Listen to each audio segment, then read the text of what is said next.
So this is what she did. She tied the NCAA all-time record with 60. The 36 points in the fourth quarter and overtimes combined. She had 20 at the half, outscored 40 Division I teams on Sunday. Her points per game average this season leads the Big Ten, and her road game average leads the country. And guess what? Those season averages, they went up after Sunday. Little bump, little help. It was an afternoon like no other. So we bring in Rachel Banham, post 60-point scoring day, and there were so many great moments on Sunday. What was your favorite? Definitely getting the win against Northwestern in double overtime. Just was overall an incredible day and super fun. Only one other person in Division I women's basketball knows what it's like to score 60 points in a game. So tell everybody else, what does it feel like? It feels great. During the game, I didn't even know what was going on. You're just in the zone. You don't even know what's happening, but it feels really good, and to win it was incredible as well. I was going to say, at what point, if there was a point, did you know how many points you were scoring? I had no idea. When I was around 30, I knew at that point, but after that, I had no idea how many points I had until right after the game. My teammates grabbed me and my coach grabbed me and was like, "You just scored 60 points." And I was like, "Oh, okay," so it was funny. So let me give you this stat. On Sunday, you outscored 40 of the 97 Division I women's basketball teams that played on Sunday. It's pretty crazy. I don't even know what to say to that. I don't know what to say to it either. It's insane. So after a game like that, what does your phone look like? It was blowing up. Right after the game, I had at least 100 text messages and a bunch of Twitter mentions and some Instagram stuff. It was incredible, the amount of support that people were showing. Now, Steph White did the game with me, and she said a couple of things that I thought was kind of interesting. I just want to get your take on it. She said you look more comfortable taking people off the bounce. Are you? Yeah, I'd agree. I think in the beginning of the year, I was more hesitant, just coming off of an injury. I think I thought about it too much, but towards the middle of the Big Ten, and now I feel like I'm a lot more comfortable with taking people off the bounce. There were really only a few moments there where you really only had like a split second to literally get a shot off, and a lot of them came from the top of the key.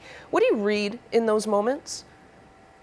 In my head, I know that I need to take the shot, and my teammates were great. They were sending me high ball screens, so that was helping me a lot get open, and we work on it a lot in practice, so just if I get a little split time to get a shot off, I usually take it. So if I had a little bit of a gap from the defender, I was shooting it. And you told me at shoot-around that your favorite shot was from the top of the key, and you got a lot of shots from the top of the key on Sunday. Yeah, I love it. That's definitely my sweet spot and where I have the ball at most times, and it usually goes in from that area, so I love shooting from there. So the other thing Steph White said is she feels like your release point is even higher this year. Have you changed or tweaked your shot at all going into this season?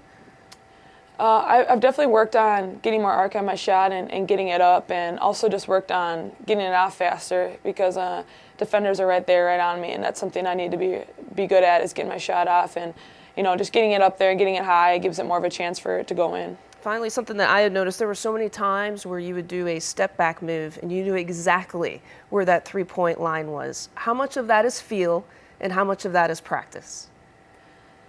I'd say 50-50. You definitely have to practice it to get it down, but when you're on the court, you just have a feeling. You kind of know where you're at, and I think that's something just from playing so many years of basketball. You just kind of get it, and you just feel it, and But of course, practicing it really helps as well. I hear your favorite player is Kobe. Yes, I love him. How many of his 60-plus point games have you studied? A lot. I've definitely watched a lot of a film on him and a lot of his games, and I've watched clips of when he had 81, and that really gets me pumped. And he's an incredible player and an incredible scorer, and he just has that scoring mentality that I love. But he hasn't tweeted at you yet. No, I'm waiting for you, Kobe. We gotta work on that, right? I know. Yes. I would love it. Which one of his moves do you try to imitate? Gosh, he has so many moves. He has a great turnaround jumper. I wouldn't say that I'm that great at that yet, but that's something that I've practiced in the gym a little bit, and I'm gonna start doing more. Okay, well, we'll be waiting on that. I watched you at shoot-around Sunday morning. I swear you missed like 3 shots the entire hour. When did you know that you were feeling it on Sunday? I think I knew I was feeling it when I banked in that 3 from the wing. It was a goofy shot, and that went in, so I knew if that was going in, that I was feeling pretty good from then on out, and a lot of shots were going even when I was off balance. I thought the bank was on purpose. Yeah. No. No. It was that kind I'm gonna of. say it is. We'll say it was on purpose. But It was that kind of day wasn't. for you. Hey, Yeah. I closed the interview. First of all, thank you for the time. And also to thank you again for deciding to come back and play another year of Big Ten basketball, because you have provided not only the Big Ten but women's basketball fans a chance to treasure some very special moments. So thank you. Thank you.